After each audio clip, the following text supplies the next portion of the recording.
Hey everyone, it's Weston, and this will be a video on priming a 223 case or just priming any case in general using the Lee AutoPrime so that you can then go on to put powder and projectiles on your quest to reloading a bullet. So with that, I've got everything set out here behind us that we're going to need. We're going to see if we can get you a good close-up. I got a lot of lights here so we can show you everything that's going on. So with that, let's get started and keep it brief. Alright, first I want to show you, this is going to be what we'll be using. This is called the Lee AutoPrime. It'll have two sizes. One will be for large rifle, and you can see there's a spring with the plunger, and one will be for small rifle, which we have in here. We're going to be loading the 223, which is a small rifle, so we'll need the corresponding small rifle primers. We will need a shell holder to go in our AutoPrime.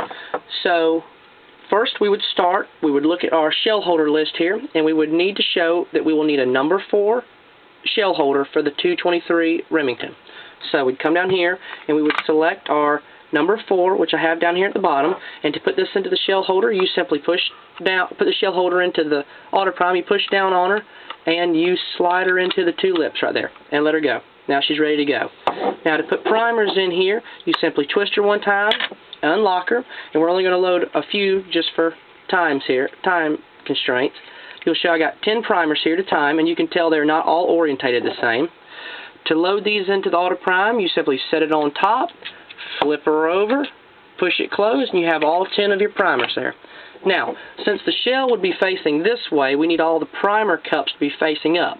Now, to do that, you simply give her a couple shakes, and the ridges will catch the primer cups, and will flip them over, so they're now orientated. This is known as a priming tray, and it's in 2 parts.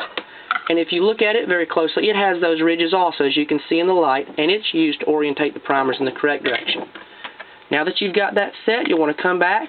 You'll want to set your top on here and lock her in position. We'll move our priming tray. And you want to make sure they always stay the right orientation, and shake them down to where they fall in line, and now we have a primer ready to go. Now this is gravity fed, so you always have to keep it pointed in the upright position, and I always suggest pointing it away from your face so that if you do pop a primer, it doesn't hurt you. So you want to make sure you have a clean primer pocket.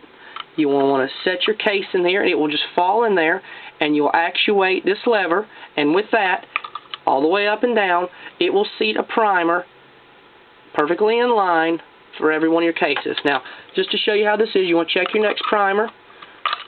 There's another. And just in a matter of seconds, using the AutoPrime, even while looking through a camera to do it, you can load 10 cases, making sure you shake it. It always gets a little finicky at the very last primer sometimes. And this is how you prime cases. You don't want to over push on the cases so that it causes a problem, but as you'll notice, that one right there fed sideways. To fix this, you'll want to either push down on here and shake it back in to position, or you can actually push it out and start it over again. Now that you've got it back right again, as I said, it gets finicky when you get very low, and just continue feeding your primers into your rounds. Once again, there's a good situation. Now that is a good example right there. We crimped that primer trying to show off. Now this primer will still fire, but what happened was we put too much pressure, and this case could probably be swaged, which means to even out the primer pocket to keep it from doing that. Alright, let's check this last primer, which is always a pain. Check our last one. As you can tell, these are all military cases that had crimps in them, and that one went right in no problem.